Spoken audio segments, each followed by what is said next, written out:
Olá, alunos do primeiro ano, vamos iniciar agora a nossa segunda videoaula do quarto bimestre. Depois de vermos as conferências sobre o meio ambiente, desenvolvimento, significado de desenvolvimento sustentável, etc., vamos ver as principais convenções que resultaram de toda essa discussão ambiental. Começar pelas convenções das mudanças climáticas. Então, o que é essa convenção? Estabelece estratégias de combate ao efeito estufa. Ela nasceu no Rio 92, tá? A partir de 94 entrou em vigor o protocolo de Kyoto. Então o que acontece? Sabe-se que os gases gerados pela poluição atmosférica, eles se concentram na nossa atmosfera, causando sérios danos ao meio ambiente. E qual é o nível de concentração? Os cientistas não sabem, mas se continuar aumentando a concentração desses gases, né, a longo prazo os danos ambientais vão ser significativos. Como esses gases concentrados na atmosfera, eles perduram por séculos, o objetivo agora é mitigar, ou seja, diminuir a emissão de gases a um patamar que os danos ambientais sejam o menor possível. E aí os países se reuniram e estabeleceram o protocolo de Kyoto. Então é diminuir as emissões de gás carbônico, que é o principal gás aí que afeta a nossa atmosfera e contribui para o efeito estufa, levando ao aumento da temperatura média do planeta, que é o nosso aquecimento global. Então, esse compromisso deu origem ao Protocolo de Kyoto, que foi assinado na cidade de Kyoto, no Japão, por isso o nome Protocolo de Kyoto, pelo qual as nações, principalmente os países mais ricos, devem reduzir suas emissões de gases que causam o aquecimento global. Então, os países deveriam reduzir em 52% os índices de emissão de gases responsáveis pelo efeito estufa em relação a 1990. O que isso significa? Calculou-se o total de gases de efeito estufa emitido pelos países em 1990, mais ou menos, e aí pegou para a redução tem que ser de 52% em relação aos níveis de lançamento de 1990. Né? Não há um prazo para isso e cada país tem uma meta diferenciada. A média ficou em 52%, mas cada um dos 38 países que ratificaram o protocolo de Kyoto, no seu início, tem uma meta considerada. Países desenvolvidos, que geram mais poluição e são países que têm condições econômicas de fazer isso mais facilmente, têm metas mais altas. Países em desenvolvimento como o nosso país, o Brasil, tem meta diferenciada. E a meta do Brasil, por exemplo, não é uma meta obrigatória. Já os países desenvolvidos que assinaram o acordo têm uma meta obrigatória. Atualmente, os países da Europa Ocidental, que são aqueles com maior preocupação ambiental, são os que vêm procurando atingir essas metas de redução dos gases do efeito estufa. Já os Estados Unidos não ratificaram esse acordo, participou das discussões, mas não ratificou o acordo, alegando que a diminuição das emissões de gás carbônico se dará prejudicando a indústria nacional, a indústria dos Estados Unidos. Alegando essa questão econômica, os Estados Unidos não assinaram o acordo. Mas a gente sabe que os Estados Unidos é negacionista até dizer chega, né? Então, as principais críticas ao documento são: as metas são modestas, ou seja, por mais que sejam metas que podem parecer no primeiro momento grande, né, diminuir em 50% para os próximos anos em relação ao que acontecia em 1990, devido à nossa emergência climática, é uma meta sim, uma meta modesta. E há uma indefinição de um prazo para que elas sejam alcançadas, ou seja, tem diferentes prazos colocados na mesa, mas o documento não tem força jurídica, de colocar um prazo que os países têm que cumprir. Se não cumprir, pode acontecer algum tipo de punição. Isso não aconteceu no documento do protocolo de Kyoto. Então ficou este limbo aí, né? Então aqui, por exemplo, a gente tem as taxas de partes por milhão de concentração de dióxido de carbono, né, na atmosfera, veio subindo até o ano de 2020, né? Óxido nitroso ali, gás metano também crescendo, os gases ali que são de aqueles CFC, etc., que vem diminuindo um pouco por substituição por outros modelos tecnológicos, mas a gente vê aí que esses dados mostram que a concentração de gases que causam poluição atmosférica, acentua o efeito estufa e contribui para o aquecimento global, não vem diminuindo ao longo dos anos, das décadas aí. Então vamos ver como é que isso vai ficar para o futuro. Então, o protocolo de Kyoto. Aqui já é o momento que os países ratificaram o acordo, ou seja, os países assinaram o acordo e ratificaram o acordo. Em verde, então quase todos os países do mundo aí. Quando a Rússia e a China assinou o acordo ganhou uma potência maior por países extremamente poluidores ter ratificado o acordo. O grande problema está de azul, os Estados Unidos, que não ratificou o acordo. Países que não assumiram a mesma posição, tem alguns gatos pingados aí pelo mundo. E de amarelo, não estou vendo uma amarela aqui, né? Não sei se eu sou daltônico de repente. Não estou vendo amarela aqui em lugar nenhum. Declaração de princípios sobre as florestas. Então, olha só, começa ali pelo nome, é uma declaração, não é uma convenção. Aí o que acontece? Convenção, quando assinada pelos países e ratificado, né? Ele é protocolar, ele tem força jurídica. Quando é uma declaração assinada pelos países, né, não tem força protocolar de uma convenção, portanto, não tem força jurídica. Então, vamos lá, Declaração de Princípios sobre as Florestas. O objetivo é garantir aos países o direito soberano de aproveitar suas florestas e biomas de modo sustentável, de acordo com suas necessidades de desenvolvimento. Então deixa ele meio no ar ali, ou seja, tem que conjugar o direito que os países têm invioláveis, soberanos sobre seus recursos naturais, mas tem que aproveitar de modo sustentável de acordo com as necessidades de desenvolvimento. Então tentando ali estabelecer uma relação entre desenvolvimento e preservação.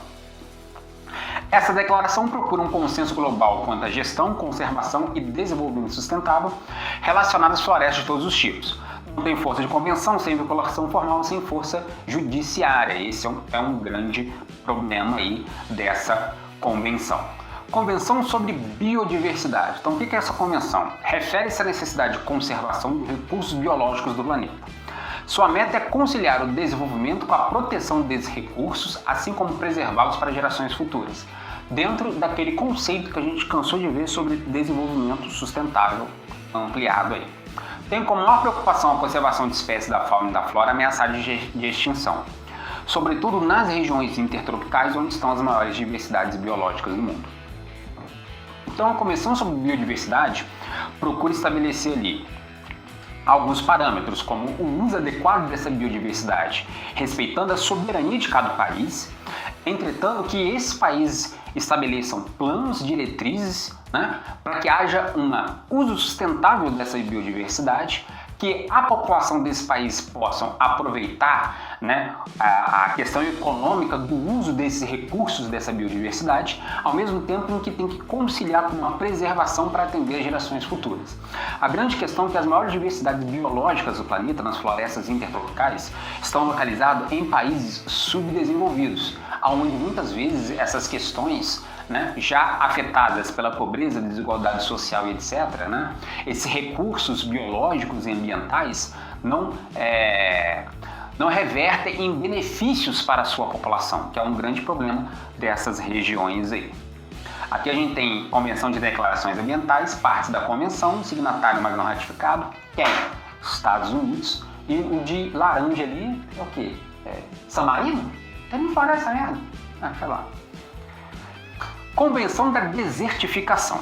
O que é desertificação? É definida como um processo de degradação ambiental causado pelo manejo inadequado dos recursos naturais de espaços áridos e semiáridos. Ou seja, o ecossistema de um espaço árido e semiárido, que tem pouca presença de chuva, ele é muito frágil. Então, um manejo inadequado pela população, pelo ser humano dessas regiões, pode tornar essas regiões rapidamente em desertos. Desertos que não seriam, no caso, criados por um processo natural de transformação do nosso planeta, e sim devido à intervenção humana. Por isso que esse processo de desertificação é muito grave nessas regiões, onde esse manejo não adequado pode levar ali a um processo de degradação ambiental muito grande. Por isso que tem a Convenção da Desertificação, que tem como objetivo lutar contra esse processo de desertificação e minimizar os efeitos dos períodos de seca mediante a adoção de medidas eficazes para proteger a biodiversidade, a tradição e conhecimento dos povos que moram nessas regiões, né? Principalmente se essas regiões que acontece a desertificação se localizam em países mais pobres, que devido às dificuldades econômicas, né, ficam mais complicados esses países atuarem no sentido de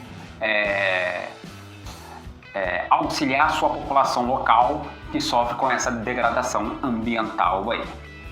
Então aqui a gente tem, por exemplo, regiões no planeta que, mais vulneráveis à questão de desertificação, né?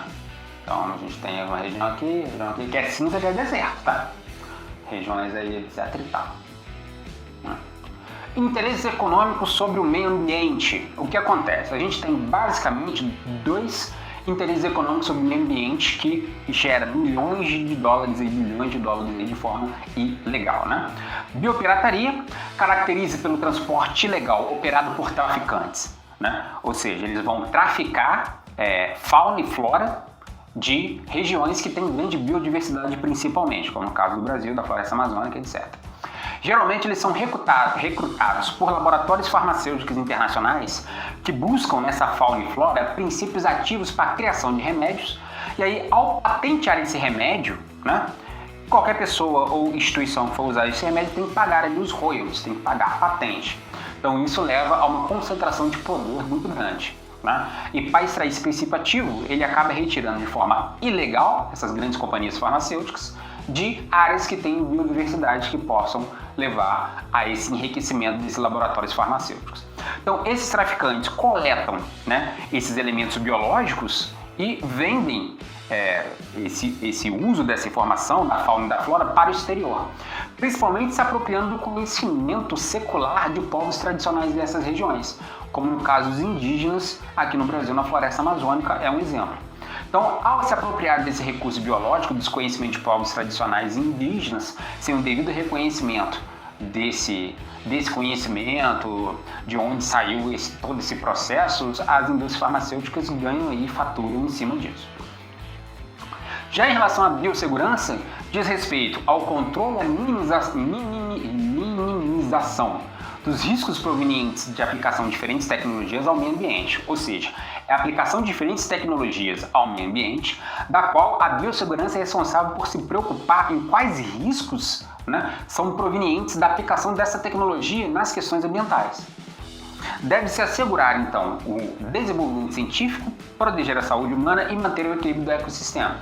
O que acontece é que várias aplicações de desenvolvimento de tecnologia em questões ambientais, né, acabam tendo consequências desastrosas por não minimizar e mitigar e fazer um estudo adequado quais são os impactos dessa tecnologia para aquele ecossistema, para aquele meio ambiente. Acaba acontecendo aí bastante. Então, ó, aqui são os dados de apreensão de volume de animais, principalmente aves, né, nos estados brasileiros devido aí ao tráfico ilegal de animais. Então, a gente está vendo aí números significativos no Nordeste, mas todos os estados brasileiros aí têm números significativos. Aqui são os riscos da biossegurança, né? Ou seja, a classificação em cores dos riscos físicos, químicos, biológicos, ergonômicos e acidentais, né? De uma tabela de biossegurança aí em relação ao que pode ocorrer pela ação, pelo uso de tecnologia e os impactos ambientais que podem acontecer aí. Tá joia? Pessoal, encerramos então nossa segunda videoaula do quarto bimestre, tá? Se inscreva no canal, dê o seu like, deixe lá seu comentário e até a próxima!